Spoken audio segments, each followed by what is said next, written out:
नमस्कार। तर आज आपण बघणार आहोत खराब झालेले किचन नॅपकिन्स आपण कशा पद्धतीने पटकन स्वच्छ करू शकतो त्याची एक सोपी पद्धत। सगळ्यात आधी मी एका पातेल्यामध्ये पाणी उकळायला ठेवलंय। यामध्ये 1 ते 1.5 चमचे डिटर्जंट पावडर यामध्ये टाकलेली आहे। तुम्ही कुठलीही डिटर्जंट पावडर घेऊ शकता। पाणी चांगलं गरम झालं की यामध्ये खराब झालेले जे नॅपकिन्स आहेत ते सर्व यामध्ये बुडवून घ्यायचे आहेत। काळजीपूर्वक करायचं आहे। पाणी गरम आहे त्यामुळे चटका लागू शकतो।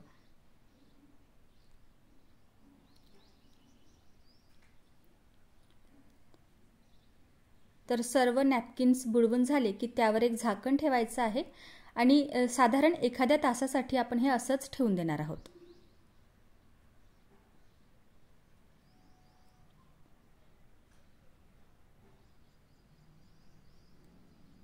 व्यवस्थित बुडवून घेतले आणि आता हे तासभर आपण असंच ठेवून देणार आहोत।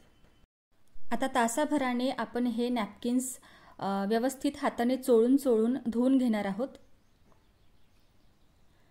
गरम पाण्यात बुडवून ठेवल्यामुळे त्याचा जो चिकटपणा आहे आणि वास आहे तो जातो। अशा पद्धतीने हातानेच आपल्याला ते चोळून घ्यायचं आहे, पिळून घ्यायचं आहे। तुम्ही बघू शकता किती मळकं पाणी आहे। किचन टॉवेल्सचा रंग सुद्धा या पाण्यामध्ये उतरलेला आहे। हळदीचे डाग असतात त्याचा सुद्धा रंग पाण्यामध्ये उतरलाय। आता पुन्हा एकदा असंच आपण हाताने व्यवस्थित चोळून हे नॅपकिन स्वच्छ धुवून घ्यायचे आहे।